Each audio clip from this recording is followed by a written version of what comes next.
Hello friends, आप सभी का हमारे चैनल पे स्वागत है। आज हम लोग रणजीत सिंह के प्रशासन के बारे में जानेंगे। इसके पहले वाले वीडियो में हम लोग रणजीत सिंह के राजनीतिक विजयों के बारे में जान चुके हैं। ठीक है, देखिए रणजीत सिंह का जो प्रशासन था, प्रशासन हम आज उनके केंद्रीय प्रशासन के बारे में जानेंगे। प्रांतीय प्रशासन कैसे था, क्या उनकी भू राजस्व व्यवस्था कैसी थी, उनकी सैन्य व्यवस्था कैसी थी, उनकी न्याय व्यवस्था कैसी थी, इन सब के बारे में आज हम इस वीडियो में जानेंगे। ठीक है, आइए हम देखते हैं। देखिए जो रणजीत सिंह का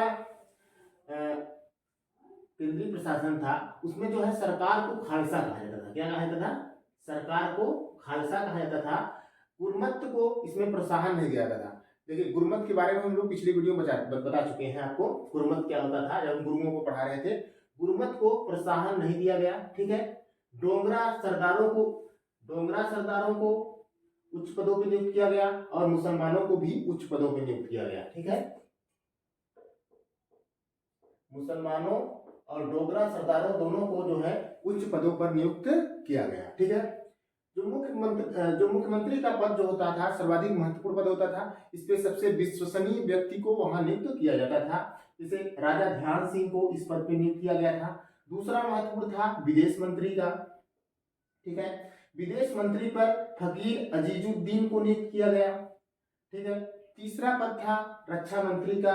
रक्षा मंत्री तीन लोग कार्य कर चुके थे इस पे। दीवान मोहकम चंद्र, ठीक है, दीवान चंद्र मिश्र, हरि सिंह नलवा, ये तीन लोगों ने रक्षा मंत्री के पद पर कार्य किया था। दीवान मोहकम चंद्र, दीवान चंद्र मिश्र, हरि सिंह नलवा ने। ठीक है, और इसके बाद चौथा जो सबसे महत्वपूर्ण था, अर्थमंत्री का पद था। ठीक है, अर्थमंत्री का पद किसके पास था? भगवान दास। ठीक है, किसके पास था? भगवान दास के पास था। ठीक है, एक और पद था सदर ए ड्योढ़ी।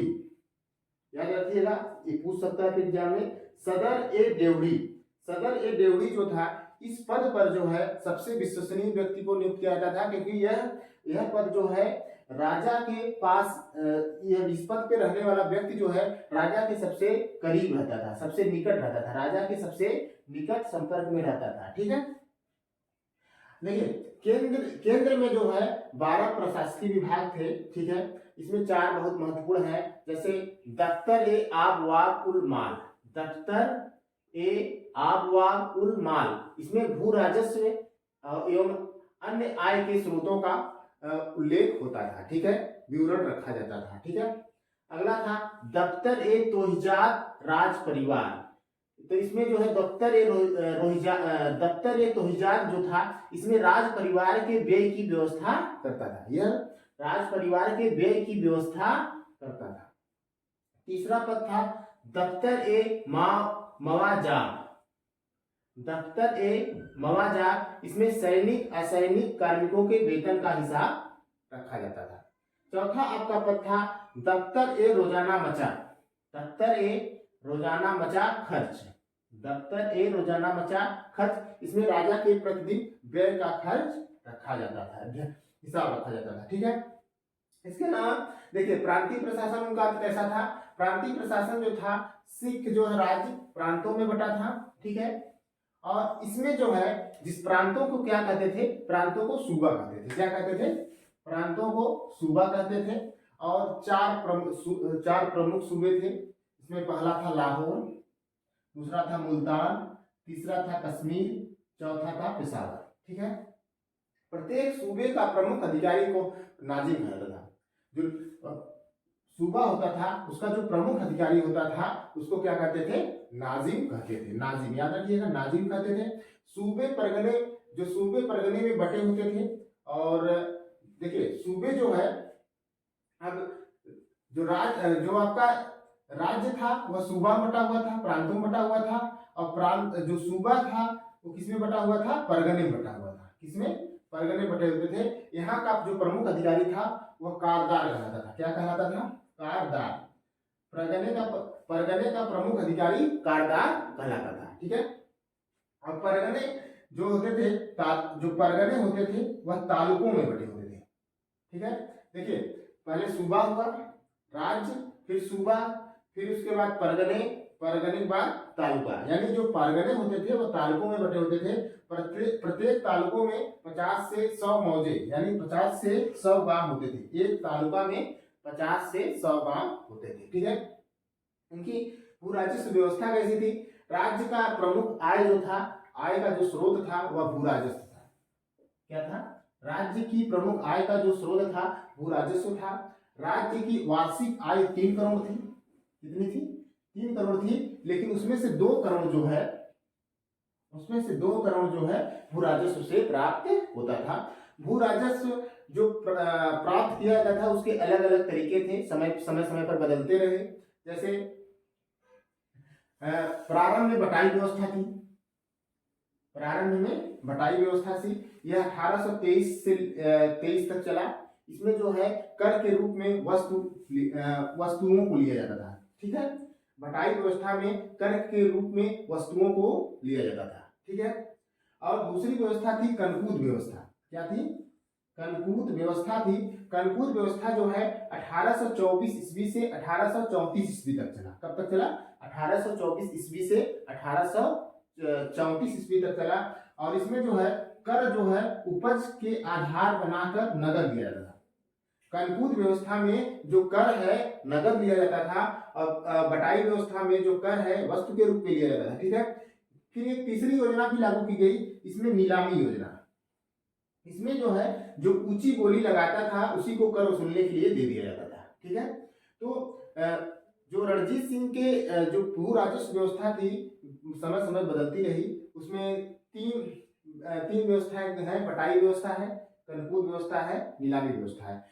कर कितना लिया जाता था जनता से? जनता से जो कर है वह 33% से लेकर 40% तक लिया जाता था। जो भू राजस्व जो लिया जाता था 33% से लेकर 40% तक लिया जाता था, ठीक है। भू राजस्व व्यवस्था के बाद हम लोग सैन्य प्रशासन देखेंगे। रणजीत का सैन्य प्रशासन कैसा था, ठीक है। रणजीत जो सेना थी वह पश्चिमी आधार पर विकसित थी। किस पे थी? पश्चिमी आधार पर विकसित थी। और सैन्य संगठन जो है, इसकी सैन्य संगठन के बारे में कहा गया कि भारतीय पृष्ठभूमि में ब्रिटिश फ्रांसीसी सेना सैन्य व्यवस्था, ठीक है। रणजीत सिंह की सैन्य व्यवस्था को कहा गया भारतीय पृष्ठभूमि में ब्रिटिश फ्रांसीसी सैन्य व्यवस्था, यानी ब्रिटिश और फ्रांसीसी सैन्य व्यवस्था का मिला जुला रूप था, ठीक है। रणजीत सिंह अपने सेना को 2 भागों में बांटा, और जिसे कहा गया फौज एक खास, और दूसरे को कहा गया फौज एक बेकवायर या अनियमित सेना, ठीक है। तो फौज एक खास को 3 भागों में बांटा गया, ठीक है। घुड़सवार सेना में, पैदल सेना में और तोपखाना सेना में, ठीक है। जो घुड़सवार सेना थी उसको यूरोपीय ढंग से प्रशिक्षण हेतु 1822 में, कब? 1822 में फ्रांसीसी सेनापति एलार्ड, 1822 में जो है फ्रांसीसी सेनापति एलार्ड को नियुक्त किया गया, ठीक है।